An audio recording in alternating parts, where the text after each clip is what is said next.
The Galactic Council chamber fell silent as the human delegation entered. Ambassador Michael walked with measured steps, his weathered face betraying no emotion. Beside him, clutching a small stuffed dragon toy, was his daughter Linda, barely 8 years old, with curious brown eyes that darted around the magnificent crystalline hall. The assembled aliens exchanged glances. The Vrexians, towering insectoid beings with chitinous armor, clicked their mandibles in what passed for amusement. The gelatinous Quillori wobbled with suppressed laughter. Even the dignified Sethkari, serpentine diplomats known for their composure, allowed their forked tongues to flicker in what could only be interpreted as mockery. "This is the great human negotiator," High Chancellor Vexither rumbled, his 6 eyes focusing on the small girl. "You bring a child to discuss the fate of your colony rights?" Michael's jaw tightened, but he maintained his diplomatic smile. "My daughter accompanies me as an observer. I assure you, Chancellor, humanity takes these proceedings very seriously." A ripple of barely concealed mirth passed through the chamber. The humans were newcomers to the galactic stage, primitive, emotional, and worst of all, presumptuous. They had established colonies on 3 disputed worlds, territories that the Council had earmarked for civilized species. Now they stood before the gathered powers, begging for legitimacy. "Let us proceed," Vexither declared, his tone dripping with condescension. "The Council has reviewed your petition. The worlds in question, Kepler 440b, Proxima Centauri b, and Ross 128 billion, are unsuitable for species of your limited technological development. Our settlements have thrived for 2 decades, Michael countered. "We've terraformed, we've built sustainable ecosystems. These worlds are our homes now," a Vrexian councillor chittered loudly. "Homes you've scraped together metal hovels and call it civilization. Perhaps if you had proper exoskeleton technology, or atmospheric processors that don't poison half the biosphere. We've done no such thing." Michael interrupted, his voice hardening. "Our environmental impact assessments are irrelevant," Vexither cut him off.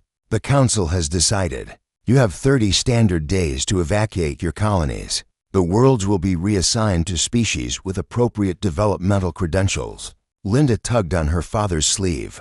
"Papa," she whispered, loud enough for the enhanced auditory sensors of every being in the room to pick up. "They're being mean." The chamber erupted in laughter. The Quillori bubbled and frothed. The Vrexians' chittering reached a fever pitch. Even the stoic karate, crystalline beings who rarely showed emotion, chimed with resonant frequencies that echoed mirth. "The human child thinks we're mean," one of the Vrexians mocked. "Perhaps she should negotiate on your behalf, Ambassador." "She couldn't do worse." Michael's hands clenched into fists. Every fiber of his being wanted to lash out, to defend his daughter, to make these arrogant beings understand what they were toying with. But he was a diplomat. He took a slow breath. Linda, however, was not a diplomat. The little girl stepped forward, her stuffed dragon clutched to her chest. Her eyes, which moments before had held childhood innocence, now burned with something ancient and terrible. When she spoke, her voice carried a weight that silenced the laughter instantly. "You should not have done that." The temperature in the chamber dropped 10 degrees. Frost began forming on the crystalline walls.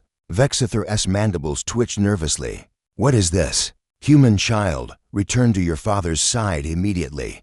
"I am not just his daughter," Linda said. And now her voice seemed to come from everywhere at once, resonating through the very atoms of the chamber. "I am humanity's memory. I am the stories we tell in the dark. I am every nightmare your species evolved to fear." The stuffed dragon in her hands began to smoke. Michael stepped back, his expression transforming from shock to grim satisfaction. "I tried to warn you," he said quietly. "I tried to do this the civilized way. Humanity does not have psychic children." Vexither stammered, his composure cracking. "Our scans showed. Your scans showed what we wanted you to see," Michael replied. "Did you really think a species that clawed its way up from prehistoric savagery, that survived ice ages and plagues and wars beyond counting, would come to you defenseless? Did you think we'd forgotten how to fight?" Linda's eyes had changed. They glowed with an inner fire, and when she smiled, her teeth seemed too sharp, too numerous. The stuffed dragon in her hands burst into flames, but it did not burn. Instead, it began to grow. "You laughed at the human child," she said, her voice now a chorus of thousands. "You mocked what you perceived as weakness, but you forgot the first rule of dealing with apex predators. We evolved on a death world. We survived by being more dangerous than anything that hunted us, the toy dragon, now the size of a shuttlecraft, unfurled wings that scraped against the chamber's ceiling. Its scales were not fabric, but layered titanium carbon composite. Its eyes were fusion core reactors. Its breath was not fire, but superheated plasma that could melt through battlecruiser armor. It was no dragon from fantasy. It was humanity's war machine, wrapped in the mythology of a species that had always known monsters were real, because they had always been the monsters. Biotech merged with AI, wrapped in nanotech, powered by fusion." Michael explained calmly as the councilors scrambled backward. "We call her Smog Class. We have 300 of them in orbit around this station. They've been there since we arrived. Your sensors never detected them because they were too busy laughing at a little girl with a toy." Vexither's voice was barely a whisper. This is a declaration of war." "No," Michael corrected. "This is a demonstration.